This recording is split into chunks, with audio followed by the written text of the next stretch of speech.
bitootessa diidamii bara kana mootoo yookaan mata duree har'a injifannoo kabajaa boruuf fakkeenya ta'an mata duree jedhuun jirra. Guyyaa kana gaafa kabajnu guyyaan bitootessi 24 seenaa Itoophiyaa keessatti guyyaa addaati.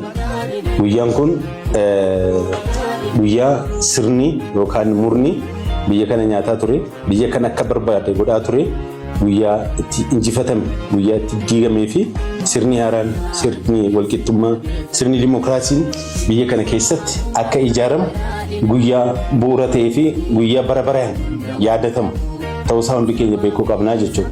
Bitootessi 24 seenaa biyya kanaa keessatti guyyaa addaati. Guyyaa biyyi kun yaaddoo diigamuu keessaa baraaramtee gara abdii ifaatti ceete, gara waliin jiraachuu tokkoomuu yaadama edhamuutiin gara tokkotti dhuftee imala jalqabdee waan ta'eedhaaf guyyaan bitootessi 24 Itoophiyaanotaaf, sabaaf sablammoota biyya kanaatiif, uummata Oromootiif guyyaa addaati. Kanaaf guyyaa kana gaafa kabajnu injifannoowwan gama siyaasaatiin arganne, gama diinagdeetiin arganne, gama hawaasummaatiin arganne yaadataa guyyaa kana kabajuu qabnaa jechuudha. Gama diinagdeetiinis fudhannee gaafa laallu seenaa biyya kanaatiin yeroo jalqabaatiif qamadii biyya kana keessatti kadhachuurraa gara oomishuu qofa osoo hin ta'in gara biyya alaatti ekspoort gochuu guyyaan itti jalqabame, guyyaan bu'uurri itti kaa'ame yoo jiraate bitootessa 24 jechuudha. Gama biraatiin hidha haaromsa biyya keenyaa fudhachuun, hidha haaromsa guddicha Itoophiyaa fudhachuun ni danda'ama.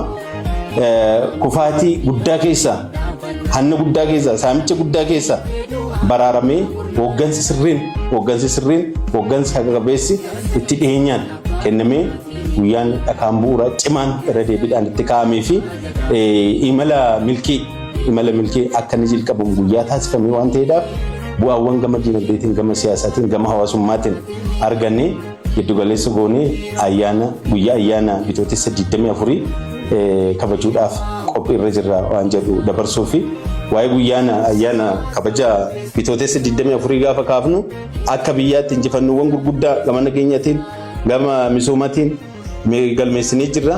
Akka jimmaattis fudhannee gaafa laallu wantoota akka biyyaatti akka fakkeenyaatti kaasaa jirru kana akka jimmaattis waa bal'aa ilaaluu dandeenya jechuudha. Akka jimmaatti sirnoota darban keessatti jimmii magaalota gataman keessaa waa'een fakkeenya magaalota gatamanii, waa'een fakkeenya magaalota dulloomanii gaafa ka'u jimmi kaafamaa turte jechuudha.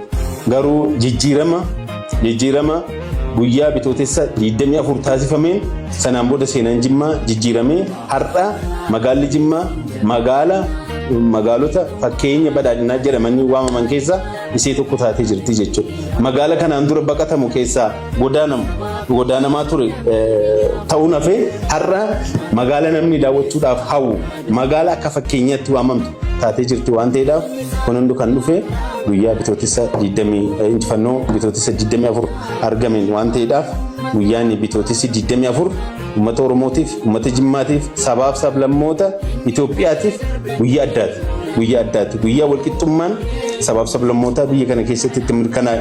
Sabaaf sablammoonni kanaan dura dhiibamanii turan, sabaaf sablammoonni kanaan dura fiixeetti dhiibamanii yookaan immoo daangaatti moggaatti dhiibamanii turan injifannoo bitootessa 24 argame gara seentariitti deebi'anii mirga ofii of bulchuu guyyaa itti mirkaneeffatanii fi qabatamaanis ittiin ofii of bulchaa jiraniif bu'uurri kaa'ame waan ta'eedhaaf guyyaan bitootessi 24 Itoophiyaadhaaf, Itoophiyaanotaaf, sabaaf sablammoota biyya keenyaatiif guyyaa addaa, guyyaa gammachuu, guyyaa bara baraan yaadatamuu fi guyyaa seenaan guddaan itti galmaa'e waan ta'eedhaaf guyyaa addaa kana